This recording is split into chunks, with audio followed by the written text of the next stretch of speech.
Nous voulons des occasions, nous prions pour des occasions, puis dès que l'opposition vient, nous râlons et nous grognons. C'est à ce moment-là que nous devons tenir bon, resserrer la ceinture de la vérité, chausser les chaussures de paix, revêtir la cuirasse de la justice, couvrir le tout avec la prière et continuer à persévérer.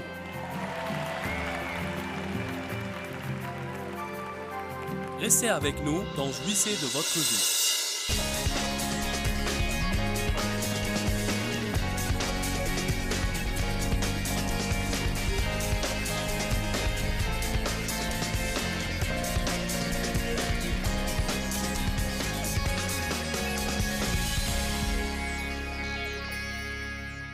Ce soir, je veux vous apprendre comment garder le diable à sa place.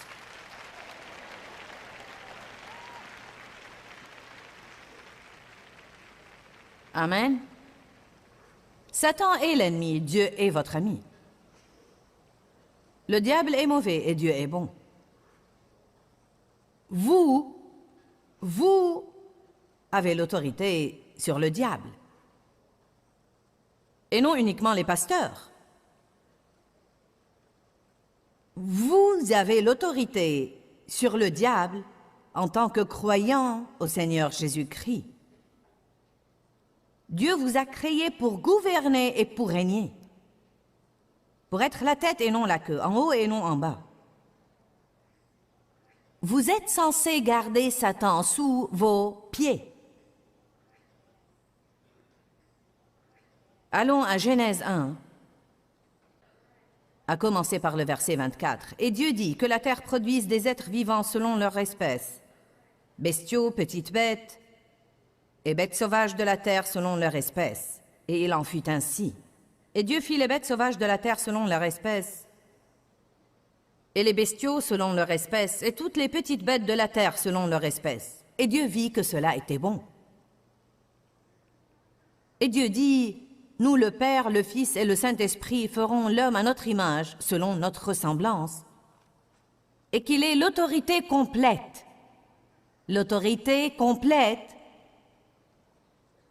sur les poissons de la mer, les oiseaux du ciel, les bestiaux, et sur toute la terre, et sur toutes les petites bêtes qui rampent sur la terre, y compris les lèche-bottes.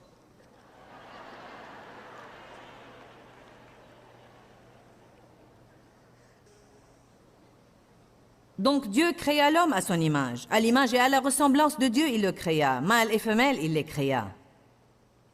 Et Dieu leur dit, Dieu les bénit et leur dit, « Soyez féconds, multipliez et remplissez la terre et dominez-la. » En employant toutes ces énormes ressources au service de Dieu et de l'humanité, et dominez sur les poissons de la mer, les oiseaux du ciel et tous les animaux qui rampent sur la terre. Adam et Ève ont eu une bonne affaire. Ils étaient responsables du jardin. Ils passaient voir Dieu le matin, ils passaient voir Dieu le soir. Toute la journée, ils vaquaient à leurs affaires par la puissance du Saint-Esprit, gouvernant et soumettant et ayant la domination, et étant féconds et en multipliant, en faisant multiplier les choses sur terre. Mais dans Genèse chapitre 3, ils ont eu une attaque de stupidité.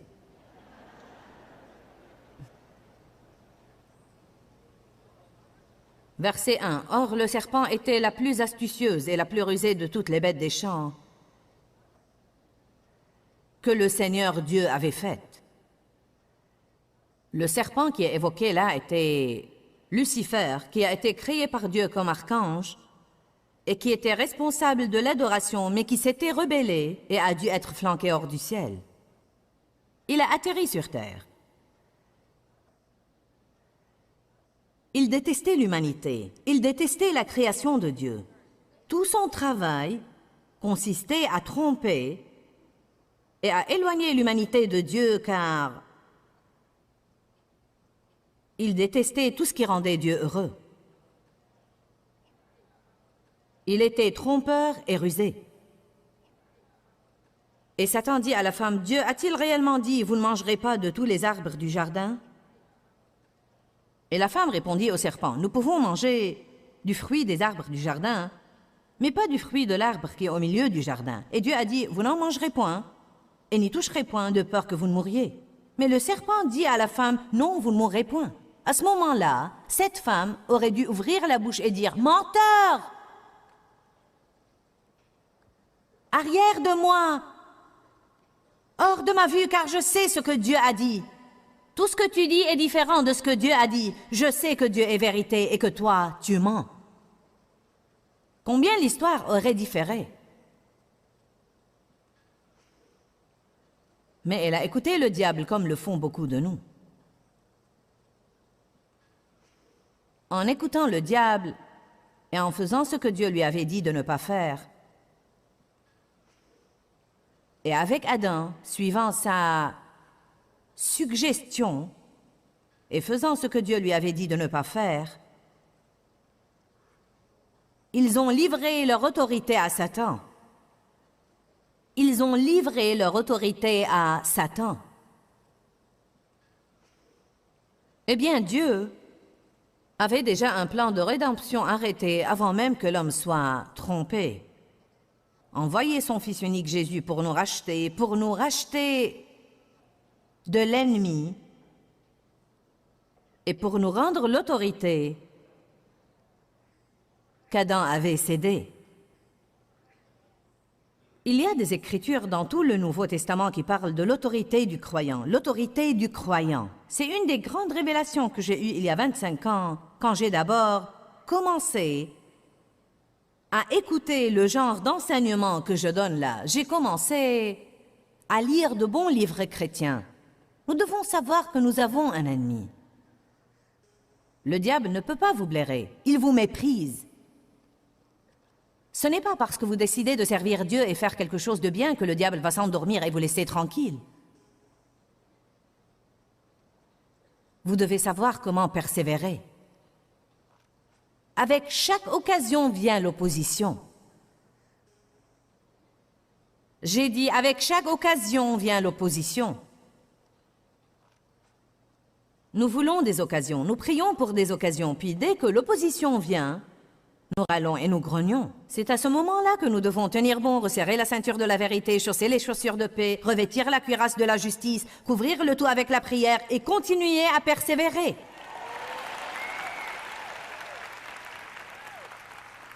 Certains se laissent affoler par le diable trop facilement. Vous devez avoir un peu plus de fermeté, la fermeté du Saint-Esprit. Vous devez rendre votre visage dur comme un silex et dire « Je sais ce que Dieu m'a dit, et diable, tu es un menteur, et je vais avoir ce que Dieu a dit que je pouvais avoir. Je vais faire ce qu'il a dit que je pouvais faire, et je vais être ce qu'il a dit que je pouvais être. »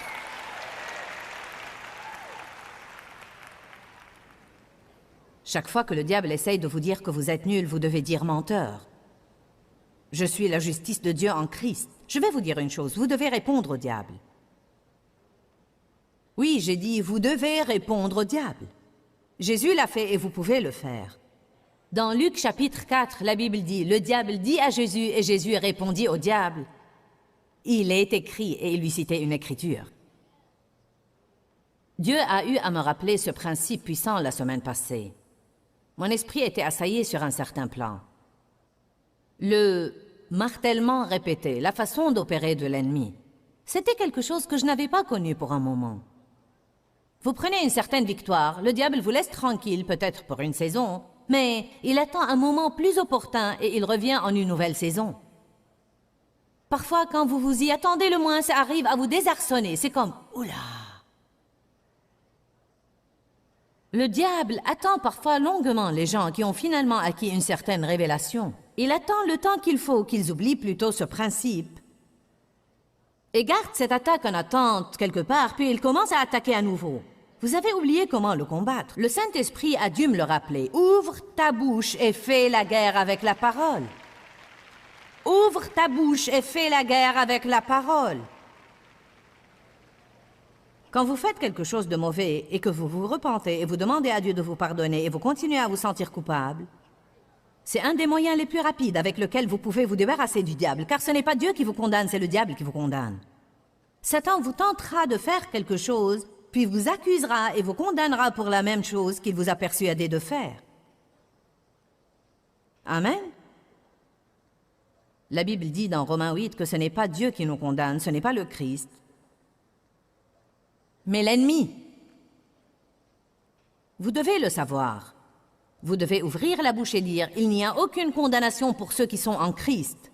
Je me suis repenti, mes péchés sont pardonnés, je suis une créature nouvelle en Christ, je suis rendu juste devant Dieu. Et diable, tu es un menteur, tu es l'accusateur des frères, mais tu ne peux pas m'accuser devant Dieu car tu as été précipité. » C'est ce qui est écrit dans Apocalypse. Nous le vainquons par le sang de l'agneau et par la parole de notre témoignage. Notre problème est bien des fois que nous sommes trop paresseux pour le faire. Nous le sommes. Parfois, nous sommes spirituellement apathiques. Nous savons ce que nous devons faire, mais nous ne le faisons pas. Pourquoi nous est-il difficile d'ouvrir la bouche et de confesser la parole? Il nous est beaucoup plus facile de murmurer, de ronchonner et de nous plaindre. Ça ne sert à rien. Nous devons confesser la parole de Dieu. Nous devons dire le contraire de ce que le diable nous dit. Le diable est un menteur. Dites-le tous, le diable est un menteur. Dites « arrière de moi, Satan ». Dites « au nom de Jésus, je te réprime, diable ». J'ai l'autorité sur toi et sur toutes tes dominations et autorités diaboliques. Bien que vous ayez l'autorité, vous devez parfois être agressif au sujet de prendre cette autorité.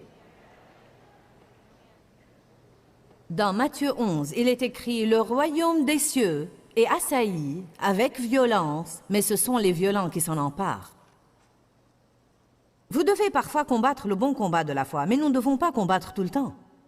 Être chrétien n'est pas tout le temps un combat suivi et continuel, mais nous devons bien combattre le bon combat de la foi. Nous devons courir dans le stade.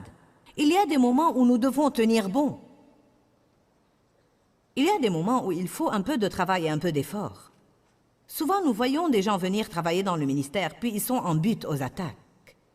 Ils ne le comprennent pas car « j'étais presque sûre que c'était ce que Dieu me disait de faire ». Ce n'est pas parce que vous avez un peu de problème que Dieu ne vous a pas dit de le faire. En fait, parfois, c'est le vrai bon signe qu'il vous a dit de le faire. C'est un de ces moments où vous devez arrêter de penser et revenir voir ce qu'il y a dans votre cœur comme nous en avons parlé la veille, ou ce matin, ou je ne sais quand. Quand vous commencez à devenir irrésolu et vous ne savez plus ce que Dieu a dit car vous avez senti une chose dans votre cœur mais vos circonstances sont contre tout, à ce moment-là, vous vous y perdez. Quand les choses ne sont pas bonnes, c'est facile de s'y perdre. Quand vous souffrez, vous ne savez plus quoi faire. Quand vous avez un manque dans votre vie, quand vous faites tout le bien que vous savez faire et il semble que vous n'avez pas de bons résultats malgré vos essais, c'est dur et ça peut créer la confusion. C'est là que vous devez éteindre cette petite cervelle. Tais-toi, diable. Savez-vous pourquoi? Car l'esprit est le champ de bataille. C'est là où vous allez soit gagner la guerre contre l'ennemi, soit la perdre. Sur le champ de bataille de votre esprit, les pensées. Il essaye de bâtir des forteresses dans notre esprit en nous donnant certaines façons de penser, puis en se cachant dans ces mauvaises façons de penser. Votre vie ne va jamais aller sauf là où vos pensées vont aller. Car l'homme est tel que sont les pensées dans son âme.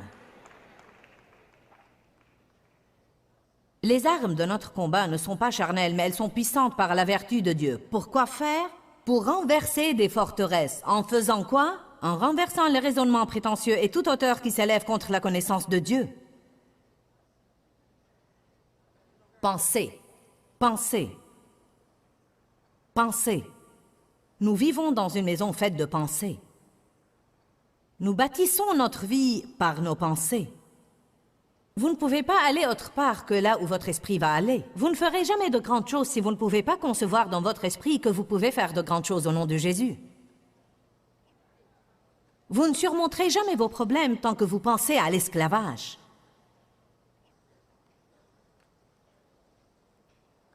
L'esprit est le champ de bataille.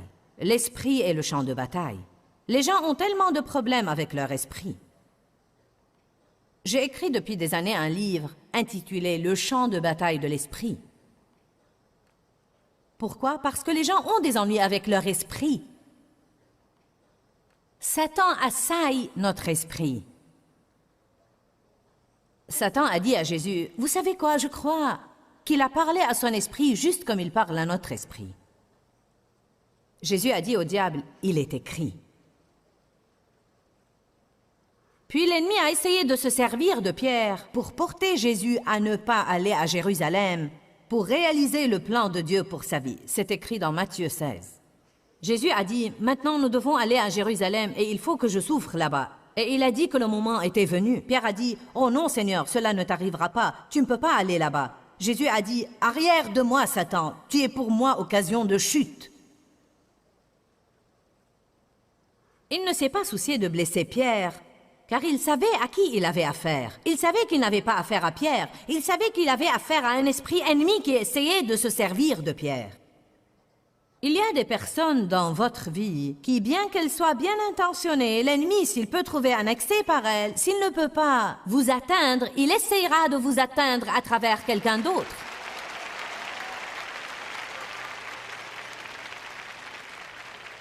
Si vous avez un enfant, par exemple, qui a un certain mode de comportement qui vous rend fou, le diable va essayer de vous épuiser.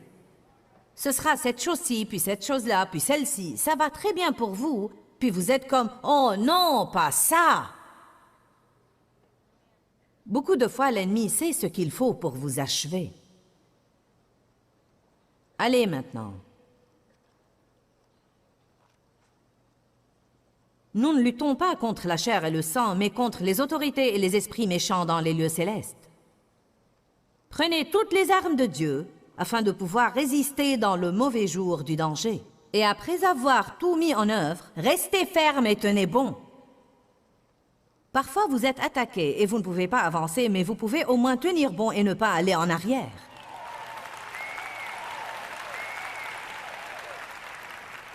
Vous dites, j'ai l'impression de ne pas avoir avancé depuis longtemps. Réjouissez-vous de ne pas avoir reculé.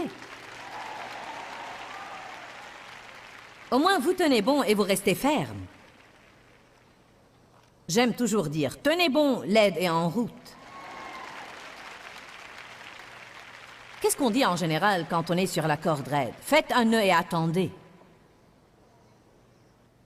La véritable foi ne commence que quand vous n'avez aucune échappatoire.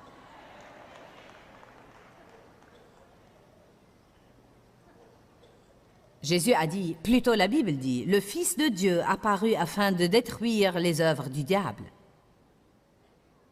Si les gens ne sont pas conscients de l'autorité qu'ils ont sur l'ennemi en Christ, ils ont encore une fissure dans leur fondation. Il y a toujours un endroit par lequel Satan peut entrer si vous ne savez pas que vous avez l'autorité sur lui.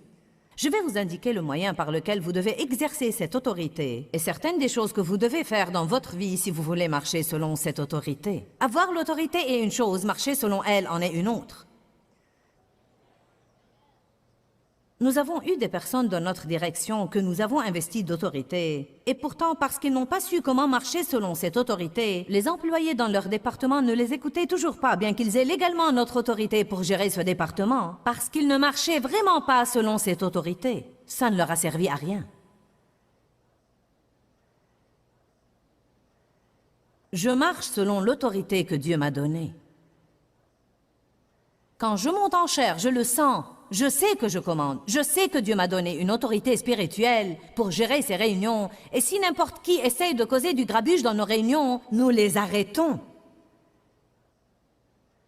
Dieu m'a donné la responsabilité ici.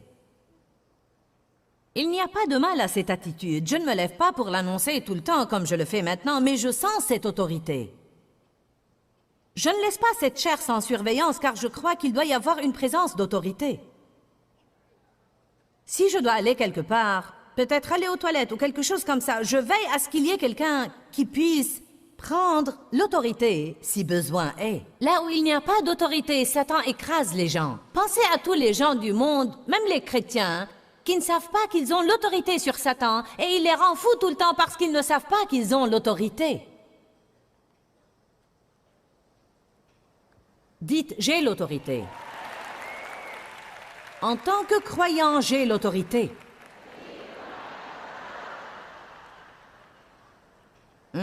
Déjà, ça vous fait sentir plus... Oui. Pour qui te prends-tu, diable?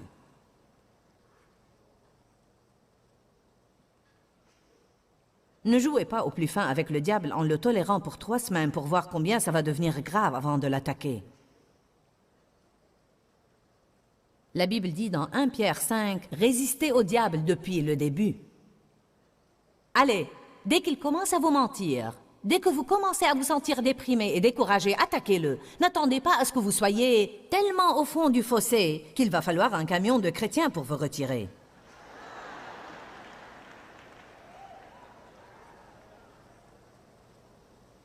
Dès que vous commencez à vous apitoyer sur vous-même parce que quelqu'un vous a blessé ou parce que vous n'avez pas eu ce que vous vouliez, à ce moment-là, vous devez dire « Non, diable, je suis allé à ces fêtes d'apitoiement avant et je ne vais pas le répéter. »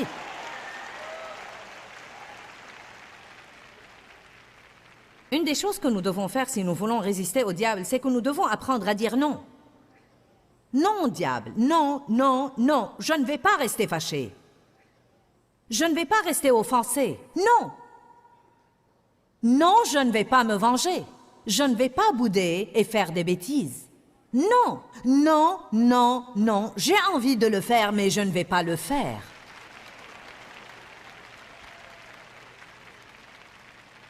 Je vais faire ce que Dieu veut que je fasse. Dieu aide-moi.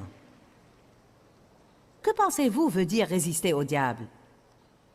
Le Seigneur me l'a dit une fois et je vais vous dire ce que vous devez faire. Résister au diable ne veut pas dire résister à chaque épreuve que vous vivez. Cela veut dire que dans cette épreuve, résister à agir comme le diable. Dois-je vous le dire à nouveau? Autrefois, je pensais, résister au diable veut dire que je n'étais jamais censé avoir un problème. Chaque fois que j'avais un problème, je disais, je réprime ceci. Et les problèmes continuaient d'affluer, je ne comprenais pas. Je n'avais pas encore eu la révélation que Satan s'oppose à nous. Qu'il y avait une opposition. Voilà pourquoi nous avons besoin de foi, de ténacité et de détermination. Voilà pourquoi nous devons régler nos pensées et continuer à les régler, comme dit la Bible dans Colossiens 3. Nous ne devons pas être irrésolus. Le Seigneur m'a dit un jour, tu ne dois pas résister à l'épreuve, tu dois résister à agir comme le diable pendant l'épreuve.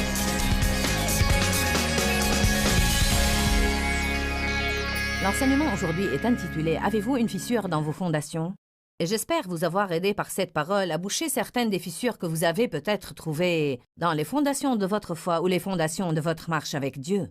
J'ai parlé aujourd'hui de garder le diable à sa place et j'ai parlé de l'autorité que nous avons sur Satan. Tant que nous ne comprenons pas que nous avons une autorité sur l'ennemi, nous le laissons nous marcher sur les pieds.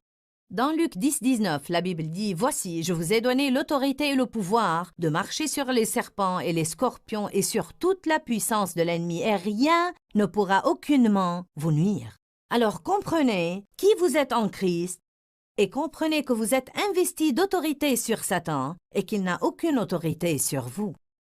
Vous devez ouvrir la bouche, prononcer la parole de Dieu de votre bouche et remettre le diable à sa place. Quand, Seigneur, quand?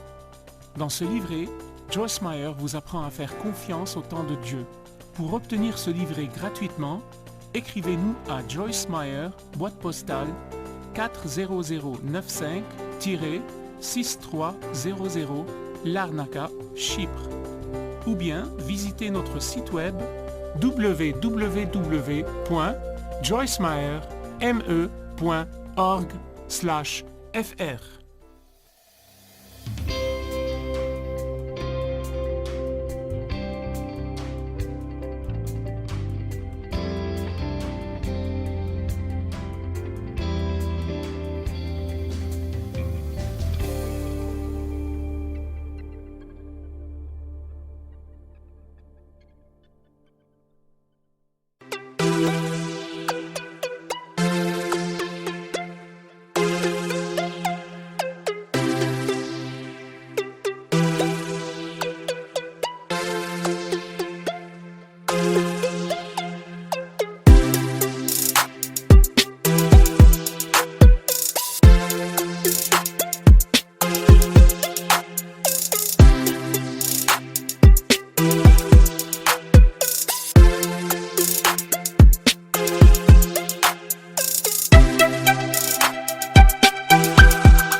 toda esa cuestión